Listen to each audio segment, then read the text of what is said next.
Sin importar cuál sea el mecanismo que utilicemos para gestionar la base de datos, vamos a tener que establecer una conexión con el servidor MySQL para poder interactuar con la misma. Si el servidor es local, nos vamos a conectar una única vez y vamos a ver todas las bases de datos de desarrollo que tengamos para nuestros clientes. Y si el servidor es remoto, con las credenciales que nos dé el hosting, solamente vamos a poder ver las bases de datos de ese cliente en particular.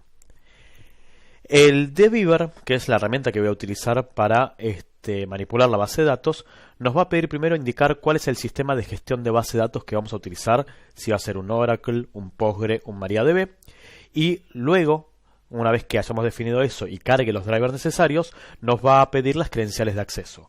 Voy a abrir por primera vez el dbeaver, va a aparecer la pantalla de bienvenida, y una vez que esto cargue, lo primero que va a hacer es preguntarnos entonces qué conexión queremos establecer con la base de datos.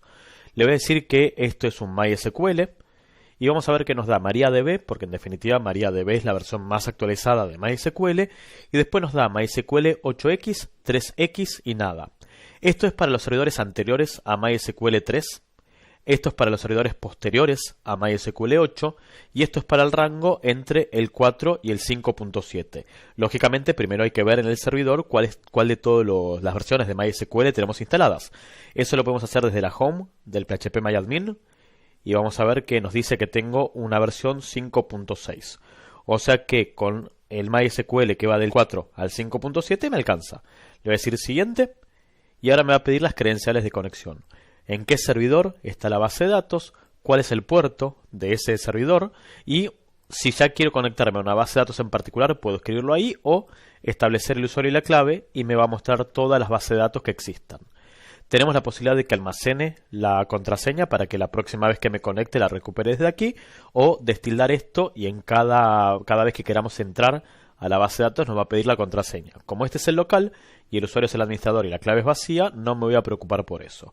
Le voy a dar Finish y podemos ver que tenemos aquí entonces el logo de MySQL con una conexión al localhost. Vamos a tener uno distinto de estos por cada conexión que establezcamos con nuestros clientes, con los distintos hosting donde estamos publicando las bases de datos.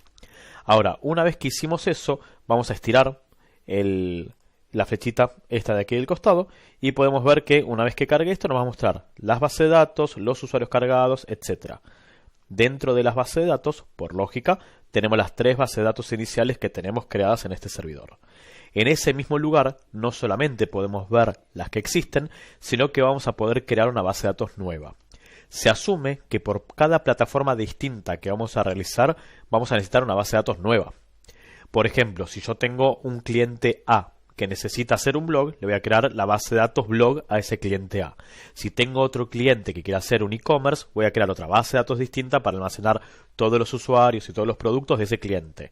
A veces, incluso puede suceder que un mismo cliente tenga 2 bases de datos distintas.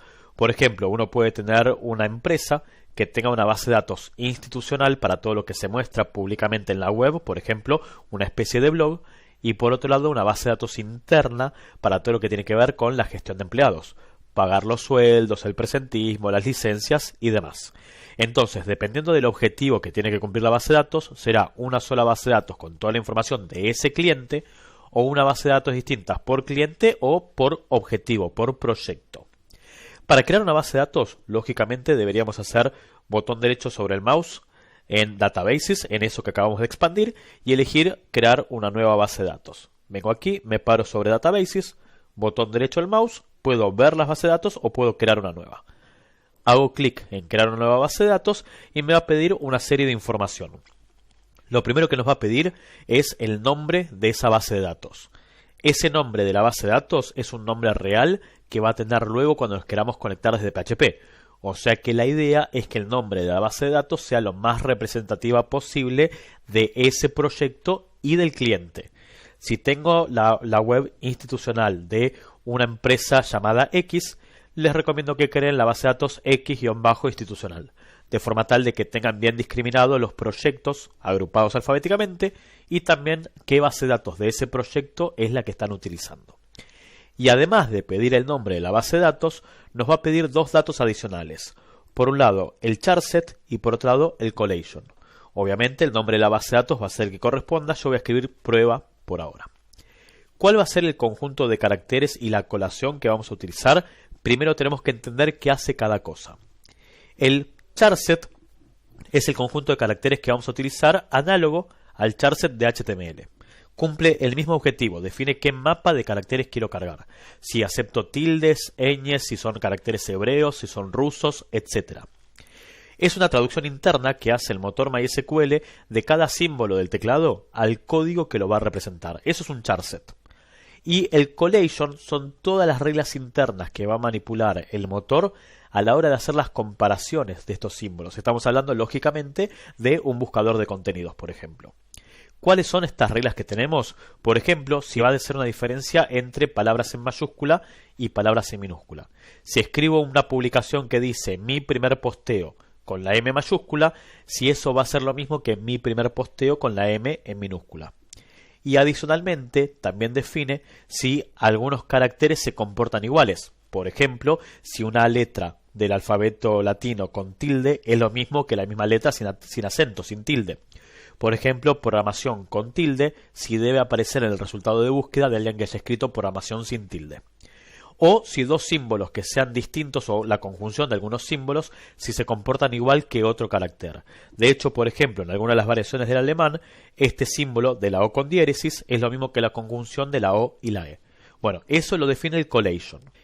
Nosotros estamos acostumbrados por lo general en web a trabajar con UTF-8, que es el mapa de caracteres que ofrece el soporte para todos los caracteres que manejamos en web. Acentos, ñes, los signos de exclamación y de pregunta de apertura, no solamente los de cierre. Sin embargo, hay ciertos símbolos que si definimos el charset de UTF-8 no se van a guardar de manera apropiada. Por dar un ejemplo muy actual, muy puntual, todo lo que tiene que ver con los emojis que se usan en Twitter o en WhatsApp, que uno puede poner una carita, un smiley sonriente o el símbolo del corazón. Bueno, esos símbolos en particular, por ejemplo, si alguien lo quiere utilizar como parte del nombre de usuario, tienen que trabajar con 4 bytes por cada carácter. Hasta acá es un tecnicismo que no nos interesa demasiado. UTF-8 en el universo de MySQL solo soporta 3 bytes por carácter, por lo cual ese cuarto byte que está faltando va a determinar que esos símbolos en particular no se puedan almacenar, o peor todavía, que rebote una transacción cuando quiero insertar un dato nuevo que tenga esos símbolos. ¿Cuál es la solución? MySQL agregó un conjunto de caracteres que es el UTF-8 MB4. B4 es 4 bytes. Entonces, ese UTF-8 de 4 bytes por carácter sí nos va a permitir insertar estos símbolos en particular. Por lo cual, vamos a venir al de Beaver. Le voy a decir que el conjunto de caracteres no va a ser UTF-8, sino que va a ser UTF-8 MB4. Y de todas las opciones que tenemos que definir cuál de todos los charsets vamos a manejar. Están los españoles, están los suecos, están los alemanes. El UTF-8 MB4 general alcanza y sobra para cubrir todo el mapa de caracteres que necesitamos nosotros, los latinoamericanos. Y lógicamente también los ingleses. Y el sufijo CI define que sea case insensitive, o sea que hola en mayúscula sería lo mismo que hola en minúscula a la hora de establecer un buscador de contenidos. Entonces, el nombre de la base de datos que vamos a utilizar después para conectarnos con PHP, el conjunto de caracteres en UTF-8 MB4 y la colación de las reglas internas del motor van a ser UTF-8 MB4 como punto de partida, guión bajo, general, guión bajo, case insensitive. Le doy OK y puedo ver que se me creó la base de datos prueba en el listado de base de datos que tenemos para manipular. Ahora, una vez que creamos la base de datos, tenemos que definir qué tablas vamos a manejar. Suponiendo que esto es un blog, posiblemente tengamos las distintas categorías de publicación y los textos que vamos a publicar. Esas tablas vamos a tener que definirlas con un nombre de tabla, la tabla categorías, la tabla posteos, y luego vamos a tener que indicar en cada tabla todas las columnas que vamos a manejar. ¿Qué son las columnas? Es la información en sí que vamos a querer para esa tabla. En el caso de un posteo, tengo título, tengo una foto, tengo el texto que se va a mostrar, tengo una fecha de alta, todo eso es parte de las columnas que vamos a crear a la hora de crear una tabla.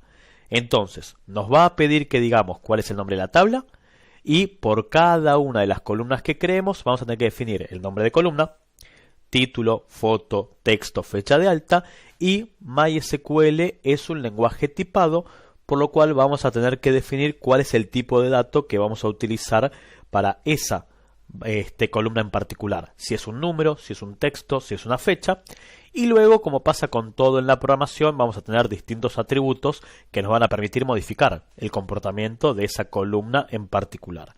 Vuelvo al de Beaver, clic en el botón derecho del mouse de prueba, sobre la lista de tablas, clic con el botón derecho del mouse y debe decir que quiero crear una nueva tabla. Hago clic y podemos ver que nos va a aparecer una ventana para cargar esa nueva tabla, y aquí abajo escondido están cada una de las columnas que van a formar parte de esta tabla. Nombre de la tabla que vamos a tener, supongamos que esta va a ser la tabla de posteos, de publicaciones, Enter, cambio aquí por posteos y voy a seleccionar entonces de este lugar el clic en el nueva columna. ¿Cuál va a ser el nombre de la columna? Supongamos que tengo el título del posteo y luego una serie de preguntas, por ejemplo, el tipo de datos, si es not null, si es auto increment, que eso lo vamos a desandar ahora para ver cuáles son los tipos de datos que tenemos, que son varios, como podemos ver aquí. Son varios los tipos de datos que podemos elegir y qué es lo que hace cada uno y cuál nos va a convenir manipular en este escenario en particular. Y una vez que hayamos definido toda la información, vamos a tener un botón para guardar la tabla creada. Le voy a decir que está ok este título y vamos a tener aquí el botón de guardar, save, y ese cambio, esa tabla que acabamos de crear se va a replicar y nos muestra el código que está por detrás de esa creación por si lo necesito. Le doy persist y va a ser entonces la creación que corresponde de esta tabla que se llama posteos con la columna título, que es un varchar de 100, y ahora nos queda entonces transitar cuáles son los tipos de datos que tenemos para seleccionar a la hora de crear esta base de datos en particular.